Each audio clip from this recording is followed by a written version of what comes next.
Alright, welcome back people. Today we're going to be doing another video on 2v2 ranks where I'll be using timeskip Hinto and my partner will be using timeskip Oigawa. This is a re-releasing style and which has a really strong serve stat, which is able to knock people back if you can get it in the rainbow section of the serve.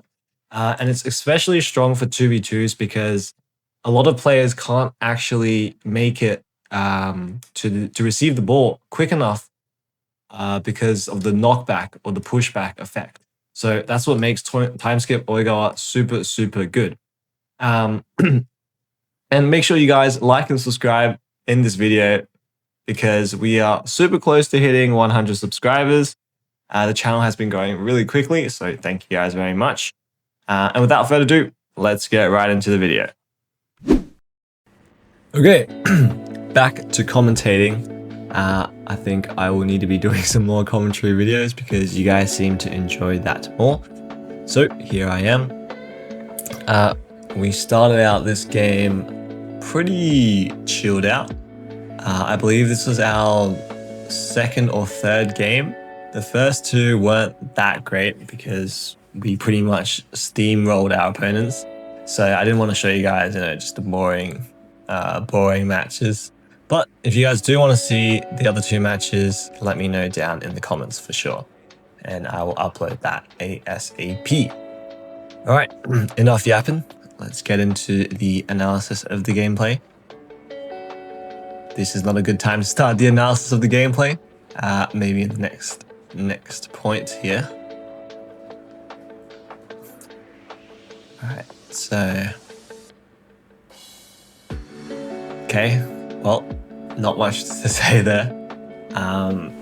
These guys just had an unlucky start. So we were getting 3 points essentially. And here they had a really nice set and spike combo. And they went for the middle where neither me or my teammate were present. Okay.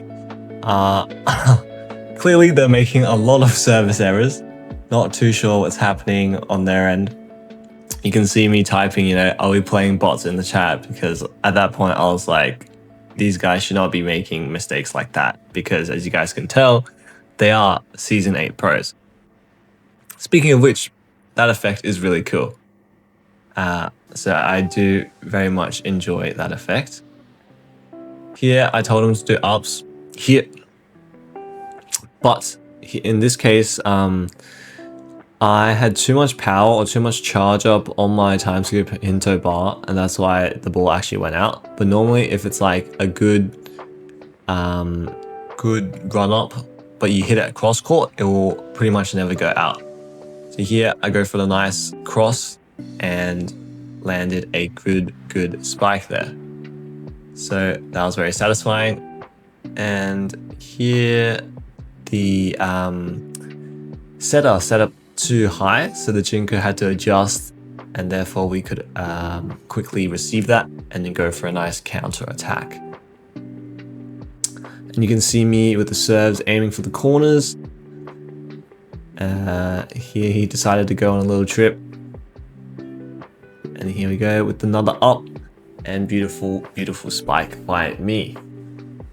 So I really do like having my setter set ups because I feel that I am able to change direction really quickly without the opponent sort of noticing. Here I try to do redirection, but it didn't work. I probably shouldn't have gone for the counter spike there because that gave the opponent a chance to spike when I was in the air. So that was not great. Here, again, iron net. I'm sure you guys know already. The net is the greatest defender in this game. And I will not hear any other opinion about that because that is the truth.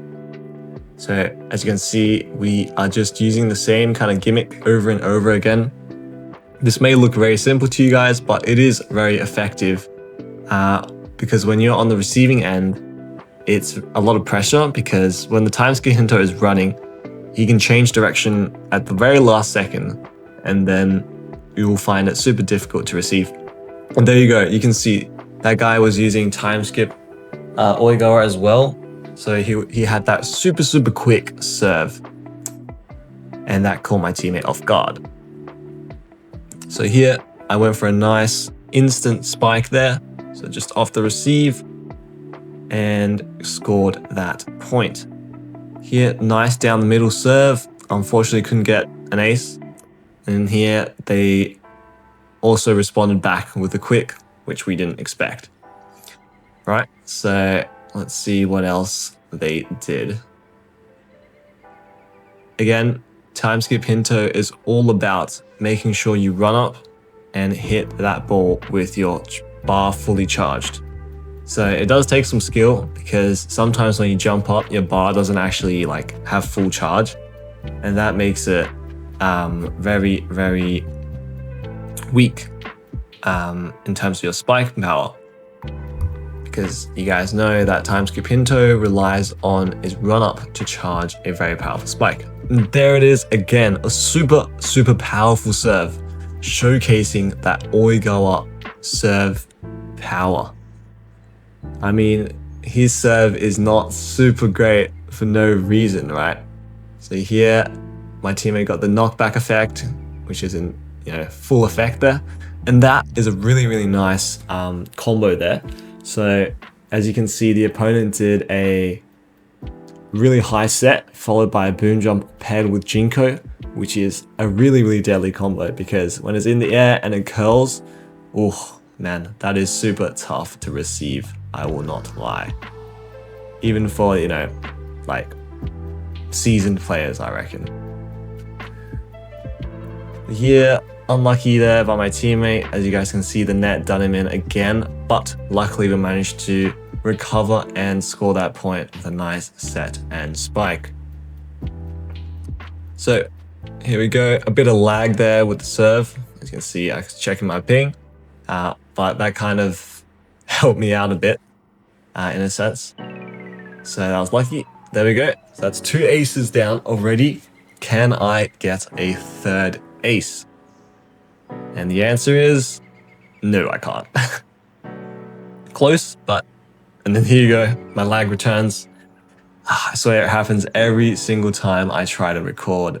This lag just can't get enough of me. But anyways, this Jinko goes with a nice curl serve, but we do in fact receive and respond with a spike of our own.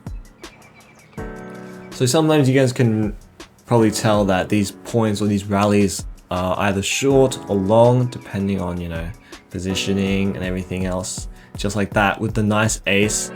See, my teammate served directly to the left opponent and it caused them to fall back, which gave the right opponent a bit of trouble in terms of running.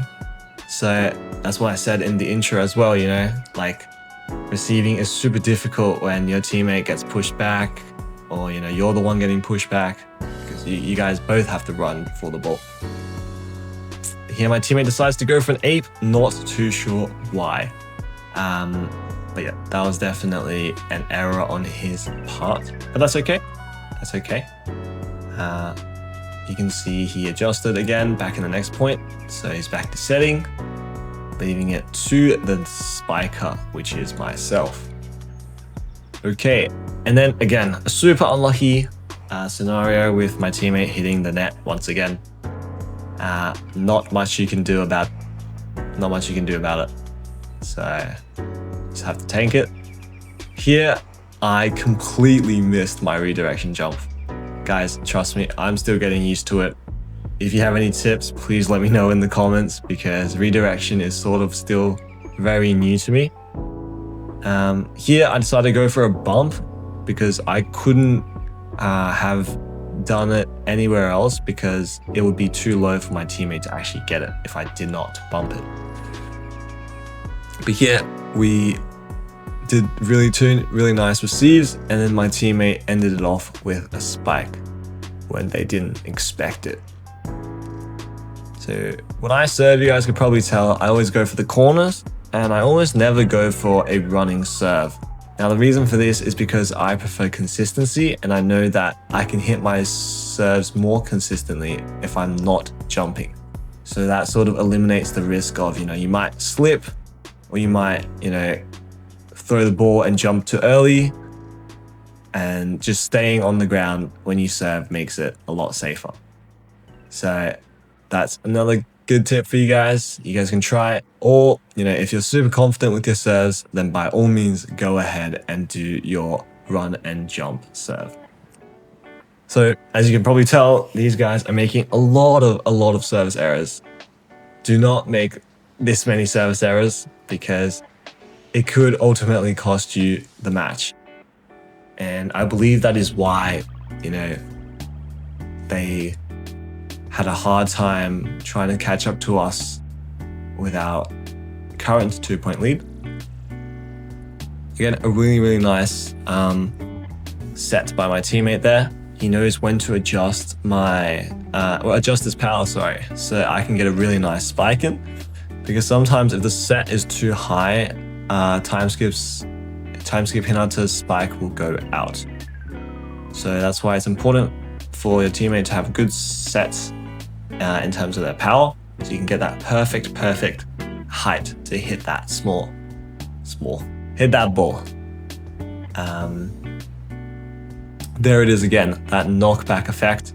I unfortunately did not get that one. Not too sure what I was doing there. Some may say it was the wind that pushed me. So, yes. Here, I just was not expecting the speed. I was just completely caught off guard with the speed of that time skip Oigawa serve. So, I let him ace me, unfortunately. And thankfully, his teammate, the Jinko, gave us a nice slow serve to recover. And there it is again, a beautiful low power set followed by a quick, rapid spike. Sometimes you guys can mess around with the timings of those spikes as well to sort of confuse your opponents.